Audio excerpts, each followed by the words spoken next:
Hey everyone, this video is a brief overview about the MBTI personality system, which sums up everything you need to know in a nutshell.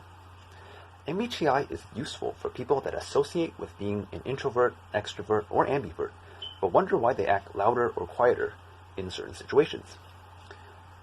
This system provides a more in-depth explanation as to the variations and differences in someone's behavior, and by learning what it is, it helps you to understand yourself as well as others better. So, to my socially lonesome and extravagantly energetic friends, let's begin. MBTI stands for the Myers-Briggs Type Indicator. It is a system that classifies each and every single person's personality type into one of 16 total possibilities. What makes MBTI so powerful is that by knowing someone's type, you basically know all of their deepest, darkest secrets.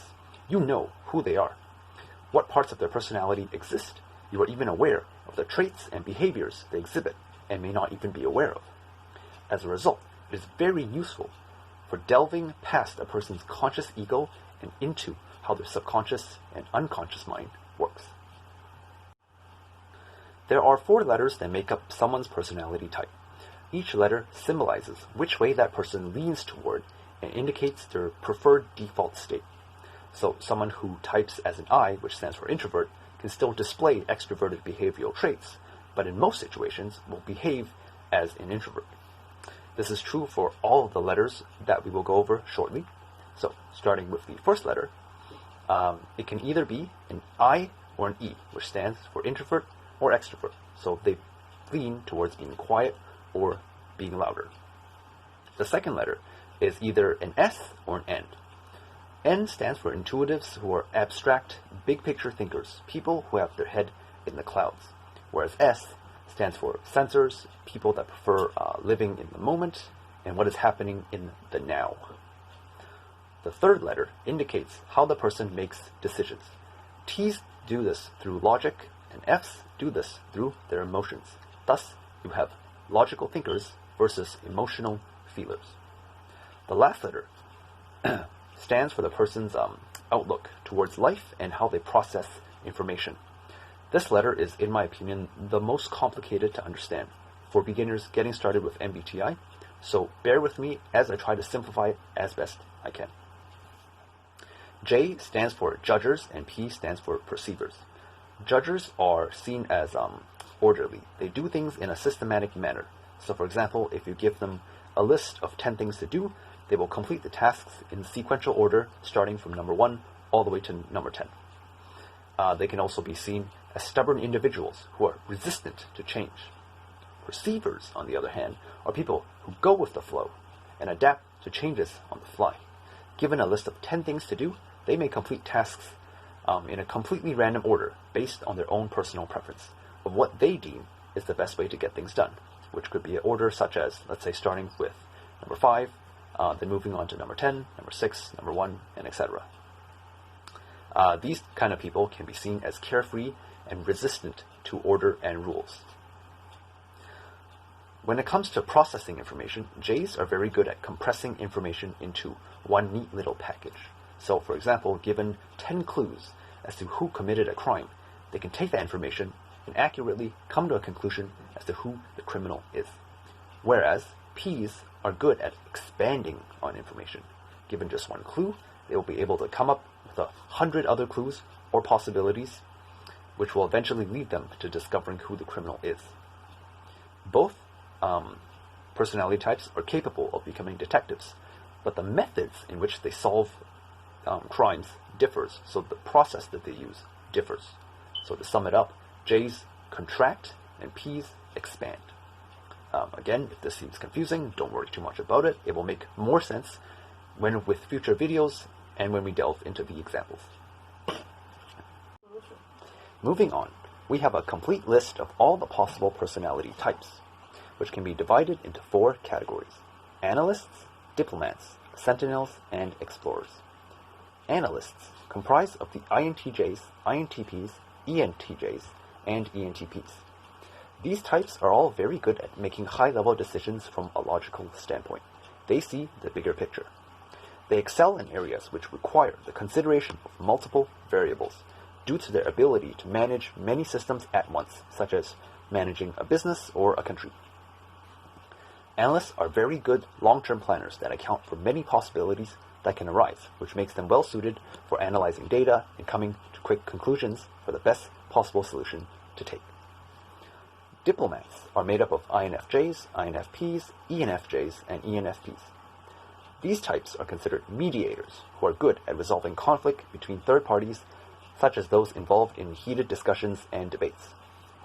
They excel in areas that have to do with humanitarian causes, which involve people, such as inspiring others, helping others to understand their emotions, and fields such as counseling and healthcare. To sum it up, diplomats help people to feel good about themselves. As a result of their emotional awareness, diplomats understand people better than they actually understand themselves. As a result, they're able to leverage this information to help others rise to their fullest potential. Moving on to the third category, we have sentinels, which consists of ISFJ, ISTJ, ESFJ, and ESTJ. These types are good at managing day-to-day activities and keeping operations running smoothly. They are straightforward, by-the-book type of people and are very good at following instructions and ensuring processes are carried out correctly. As a result, many sentinels are involved in management roles and play a key role in leading groups or teams of people. Finally, we have the explorers, which are the ISTPs, ISFPs, ESTPs, and ESFPs. You would perceive these people as out-of-the-box, adventurous types. These people value their freedom, creativity, and ability to do things their way without needing to conform to social norms or other people's opinions and beliefs. As a result, they can be seen as unwelcome rebels due to their disinterest in conforming to normal expectations. Explorers excel in professions that require new, original ways of thinking, such as art, which consists of painters and music composers, and sports competitions like the UFC and the Olympics.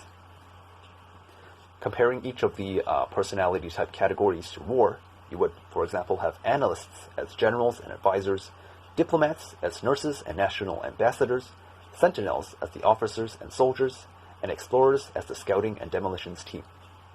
Now, let's take a look at some real-life personality types.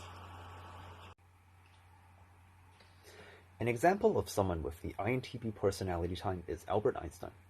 In his childhood, he was seen as dumb and even mentally retarded due to the way his mind worked compared to everyone else.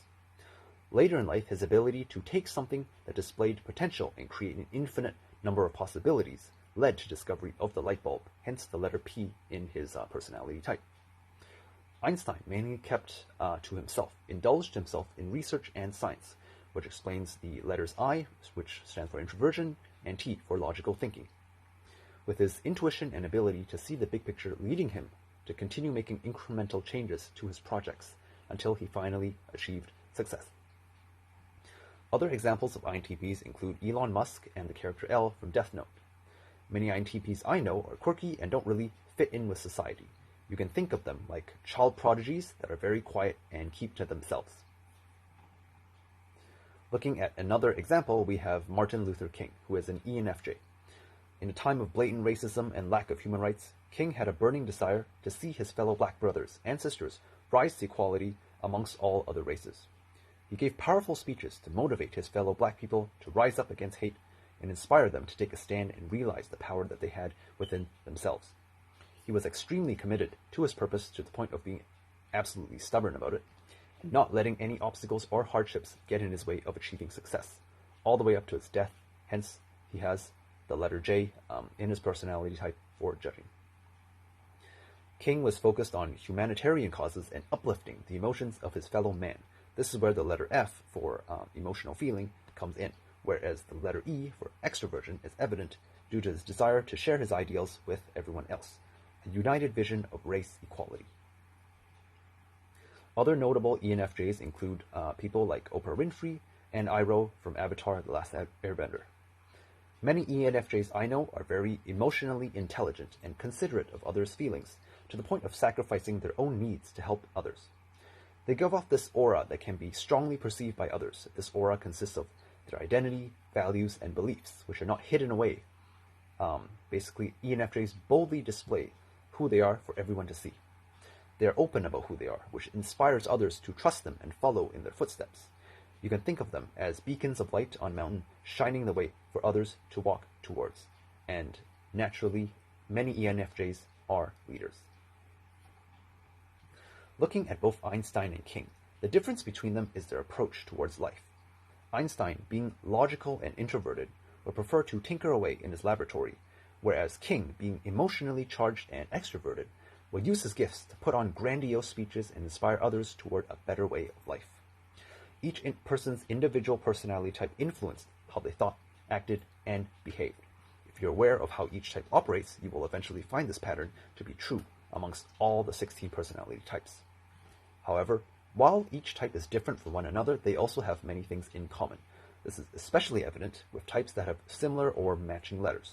For example, an INTP and an ISTP will both use their logical mind to process information, but each would prioritize either the present moment versus the bigger picture, hence the difference in the N versus the S.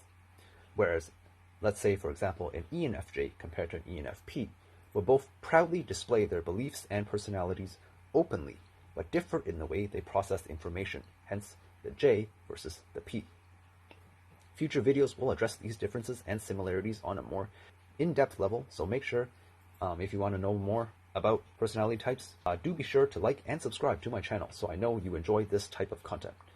Thank you for watching, and I hope you have a great day.